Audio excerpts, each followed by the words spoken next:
আর যেন কেউ কখনো নিজের ক্ষমতা কুক্ষিগত করতে কোনো বাহিনীকে দিয়ে কোনো পদ্ধতির মাধ্যমে কোনো নাগরিকদেরকে সরকার বিরোধিতা করা হচ্ছে, আইন শৃঙ্খলা পরিস্থিতি খারাপ করা হচ্ছে, ন্যাশনাল ইন্টারেস্টের বাইরে কাজ করা হচ্ছে, এসব বলে গুম করতে না পারে, তার জন্য এই কনভেনশনটা আমরা স্বাক্ষর করেছি এবং এইটার ব্যাপারে প্রয়োজনীয় আইনি সংস্কার আমরা গ্রহণ করব।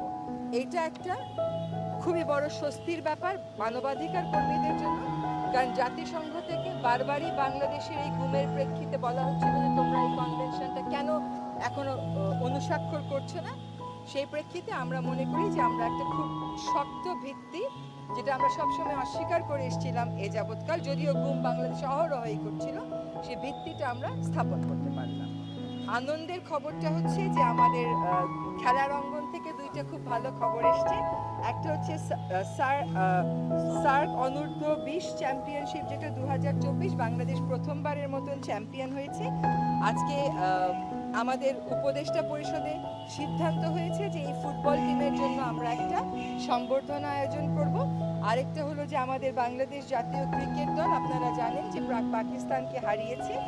তো আমরা মনে করছি যে এই যে একটা উদ্যম এসছে খেলোয়াড়দের মধ্যে, এটাকে ধরে রাখবার জন্য তাদেরকে অভিনন্দন জানানো দরকার। সেজন্য আমরা উপদেষ্টা পরিষদের পক্ষ থেকে সকল খেলোয়াড়, কোচ, কর্মকর্তা এবং বোর্ডকে অভিনন্দন জানাচ্ছি। বন্যা পরিস্থিতি নিয়ে বিস্তারিত আলোচনা হয়েছে, সমন্বয়ের কথা উঠেছে। বন্যার কারণে রপ্তানিমুখী যে সকল শিল্প ক্ষতিগ্রস্ত, তাদের যেন শ্রমিকদের স্বার্থ সুরক্ষিত থাকে, সেজন্য সরকারের পক্ষ থেকে সহায়তার কার্যক্রম গ্রহণ করা হয়েছে। আমাদের প্রায় সকল মন্ত্রণালয় এবং অধিদপ্তরের কর্মকর্তারা ইতিমধ্যে তাদের বেতনের একদিনের টাকা জমা দিয়েছেন, বাকি যারা জমা দেননি জমা দেওয়ার প্রস্তুতিতে আছে। আমাদের অর্থক্ষেত্রে সংস্কারের অংশ হিসেবে কতগুলো গুরুত্বপূর্ণ কাজ শুরু হয়েছে, সেটা আপনারা এখন নিজেরাই দেখছেন। একটা হচ্ছে যে একটা সিদ্ধান্ত হয়েছে যে কালো টাকা সাদা করার যে বিধি এবং রীতি, সেটা বন্ধ করে দেওয়া হবে।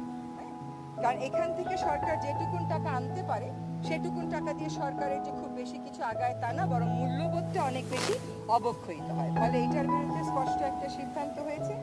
অর্থ পাচারের বিরুদ্ধে কার্যক্রম শুরু হয়ে গেছে।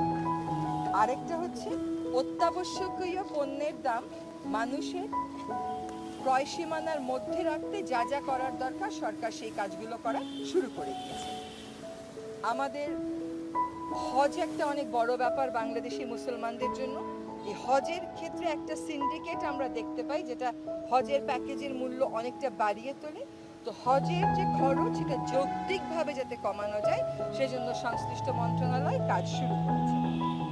আমরা রাজনৈতিক দলগুলোর সাথে আলাপ আলোচনার প্রক্রিয়াটা চালু রাখবো। তাদের কাছ থেকে সংস্কার প্রস্তাব যা আসবে সেগুলোও গ্রহণ করব। সে ব্যাপারে একটা পদ্ধতির বিষয়ে কথা হয়েছে। আমাদের আগে একটা পদ্ধতি ছিল জিও এনজিও কোঅর্ডিনেশন, সরকার এবং বেসরকারি প্রতিষ্ঠানগুলোর কোঅর্ডিনেশন, সেটাকে আবার রিভাইভ করার একটা সিদ্ধান্ত নেওয়া হয়েছে।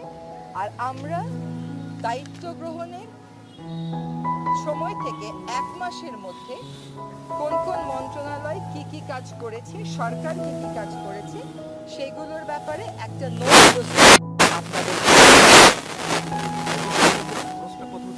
এরকম খরচের কোনো কত হতে পারে, কত কমাবে, এসব কথা হয়নি। তবে প্যাকেজটা যে অনেক বাড়তি এবং এটা যে কমানো সম্ভব, এটা দেখা গেছে প্রাথমিক বিশ্লেষণে, এবং কমানোর জন্য ব্যবস্থা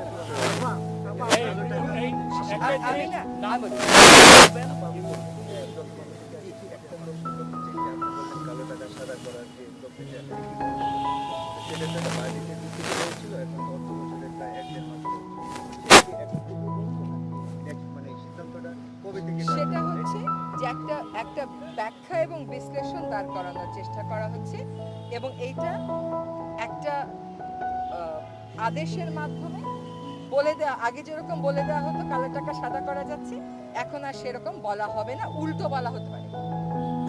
আমার নাম ইউসুফ পারভিন, আমি কালবেলাতে কাজ করি, আমি একটা অ্যাডমিনিস্ট্রেশন নিয়ে কথা বলছি।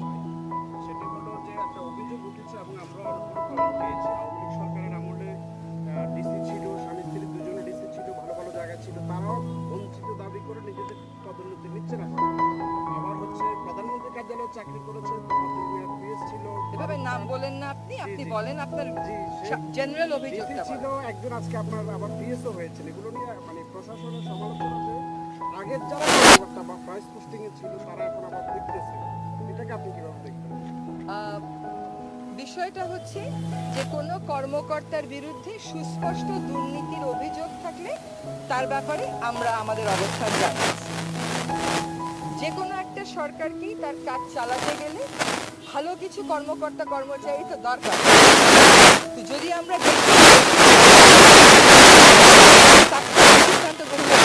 আমাদের কাজটা নিয়ে আগাতে হবে। আমি যদি আগের সময়ে যারা কোনো ভালো পোস্টে ছিল তাদের কাউকেই নেব না এমন নীতিগত সিদ্ধান্তে চলেছে, তাহলে আমি কাজ আগাবো কেমন করে? সেটা তো একটা বড় প্রশ্ন। কারোর ব্যাপারে সুনির্দিষ্ট কোনো অভিযোগ থাকলে সেটা জানাবেন। এই রিজিম, সেই রিজিম, আগের রিজিম, পরের রিজিম বললে আর আমাদের সাথে অন্যদের তফাৎটা কি হইবে? একটা তফাৎ তো আমাদেরকে আনতে হবে। সুনির্দিষ্ট অভিযোগ থাকলে নিশ্চয়ই আপনারা জানাবেন, জনপ্রশাসন মন্ত্রণালয় আছে তাকে জানাবেন। পরিবারে আমি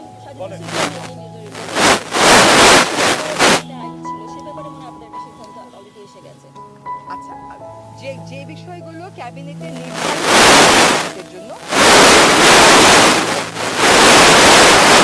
বলি না যে লিখিতই যায়, এটার প্রেক্ষিতটা হচ্ছে যে আমাদের এই সরকারটা হচ্ছে একটা বৈষম্য বিরোধী আন্দোলনের আওতায়। তো সেখানে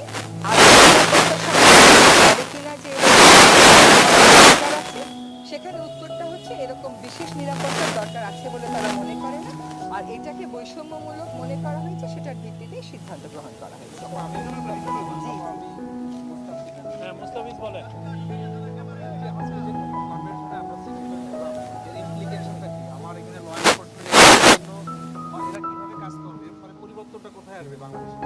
প্রথম পরিবর্তনটা আসবে হচ্ছে যারা গুমের শিকার হয়েছে তারা একটা সুরক্ষা পাবেন, সেই মেসেজটা গেল। দ্বিতীয় মেসেজটা গেল যে সরকারি পর্যায় থেকে যে ফ্যাসিবাদ কায়েম রাখার জন্য বিভিন্ন প্রতিষ্ঠানকে ব্যবহার করা করে এই বিরুদ্ধ মতকে দমন করার জন্য গুম করে ফেলা, এইখানেও একটা স্পষ্ট বার্তা গেল যে এসব আর হবে না। এখানে একটা স্পষ্ট বার্তা গেল। আর আসলে কি জানেন, গুম তো আপনার করার কথাও না, আপনি করতেছেন বলে আমাকে এখানে প্রকাশ্যে অবস্থান নিতে হচ্ছে। এখন একটা সরকারের জন্য, একটা বাহিনীর জন্য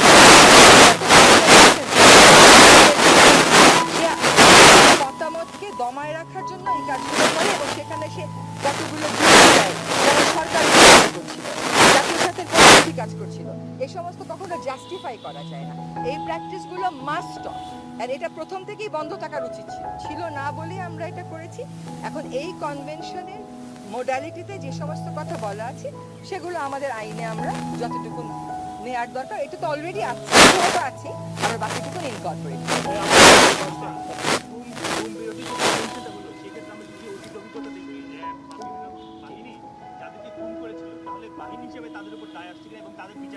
আচ্ছা, এই কনভেনশনটা আপনি তো আজকে অনুস্বাক্ষর করলেন, এটা অনুস্বাক্ষরের কাগজ জমা পড়ার পর থেকে কার্যকর হবে।